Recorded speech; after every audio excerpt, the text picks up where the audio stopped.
एक समय की बात है। एक शांत से तालाब में एक छोटा सा मेंढक रहता था। वह बहुत खुशमिजाज था, लेकिन थोड़ा घमंडी भी। उसी तालाब के किनारे एक बड़ा और ताकतवर मगरमच्छ भी रहता था। मगरमच्छ कम बोलता था, पर बहुत समझदार था। एक दिन मेंढक तालाब में ऊंची ऊंची छलांग लगाते हुए बोला, देखो देखो, मुझसे ऊंची छलांग कोई नहीं लगा सकता। मैं इस तालाब का सबसे तेज और फुर्तीला जीव हूं। मगरमच्छ ने मुस्कुराकर कहा, फुर्ती अच्छी बात है, पर समझदारी उससे भी ज्यादा जरूरी होती है।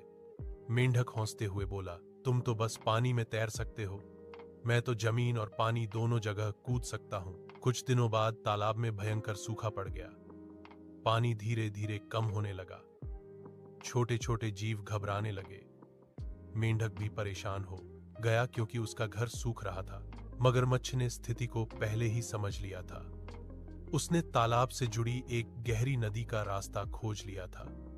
उसने मेंढक से कहा, अगर तुम चाहो तो मेरी पीठ पर बैठ जाओ, मैं तुम्हें नदी तक सुरक्षित पहुंचा दूंगा। मेंढक को अपनी गलती का एहसास हुआ।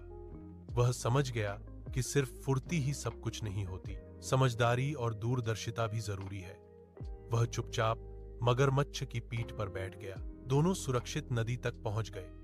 मेंढक ने विनम्र होकर कहा, मित्र, आज मैंने सीखा कि घमंड नहीं करना चाहिए और समझदारों की बात माननी चाहिए। मगरमच्छ मुस्कुराया और बोला, सच्ची ताकत मिलजुल कर रहने में है।